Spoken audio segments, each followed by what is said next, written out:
Mike Rizzitiello, College Place City Administrator here at the site of future drinking water well number 6 here at the corner of Whitman and Maple. We've gotten a lot of inquiries about this project, such as what's the status, why does it look like the condition it's in, things of that nature, which I'm about to explain. This project has gone on since around 2017. It was drilled, well house was constructed. What we're waiting on right now, this project is not finished by any means. We're waiting on the delivery of the mechanical switchboard and all mechanical parts. None of the equipment is off-the-shelf equipment. It's custom made, and all of the suppliers have been plagued by a litany of supply chain delays. This project was actually supposed to be fully wrapped up last year. However, because of supply chain difficulties, we've trudged along, got the well house constructed, but we're awaiting the shipment of all those mechanical parts.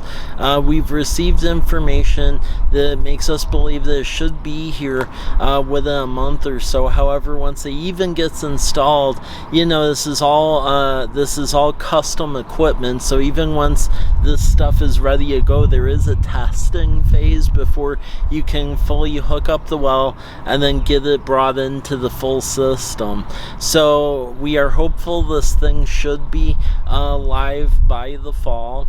Once it is live, the full site preparation and finalization of what it looks like will be done. So that means that the porta potty, that'll be removed naturally, the weeds will be remediated, and it'll be all cleaned up. It's just right now it's an active construction site.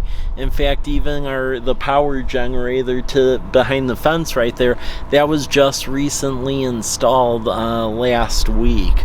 So things are constantly moving in and out here as we get them, because we want this thing online as soon as possible. But as soon as we get all the equipment, the contractor, they'll be responsible for cleaning everything up and making it look presentable. Now, there's been some question as to what are you going to do with the northern third of the site, because there is a vacant part of the site just to the north of here.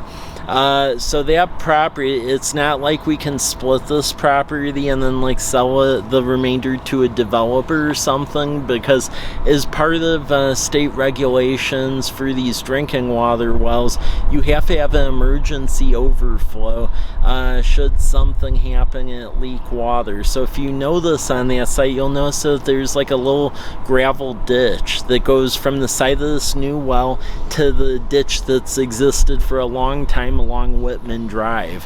So what that means is that northern third of the site is encumbered by infrastructure that you can't like build a private house on top of. So that is going to remain city property. Now what we're trying to investigate is what to do with it, because this part of the community in our comprehensive plan has been identified as underparked.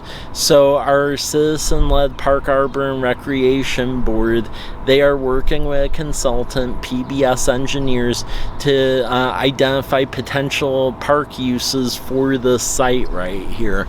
So the next park board meeting will be Friday, July 21st at 8 a.m. It'll be at the fire station, and then also it'll be streamed through Zoom in the city's YouTube channel, and there'll be some initial concepts that the park board will essentially examine to determine if any of them are something to pursue. But, and then there'll be surveys and a final concept, and then once the park board eventually votes on a final concept, it'll go ultimately a city council for approval. But the general concept is that the remainder of the site, since it's encumbered with that spillway, should be a community park type asset. Because we do have like parking available here on Whitman Drive, since the other side has elevated tanks, and then Whitman Drive has a multi-use bike path, and this is an underparked area. So please, if you're interested in that, please attend the park board meeting either whether virtually or in person, and they'll continue to meet over the coming months to figure out what amenities should go on that site. And then meanwhile, we're looking forward to the mechanical equipment finally being shipped here and installed, and then this well finally getting activated, because it's definitely needed. We'll update you as we have future information on this, and it'll be posted on the project webpage at cpwa.us. Thanks.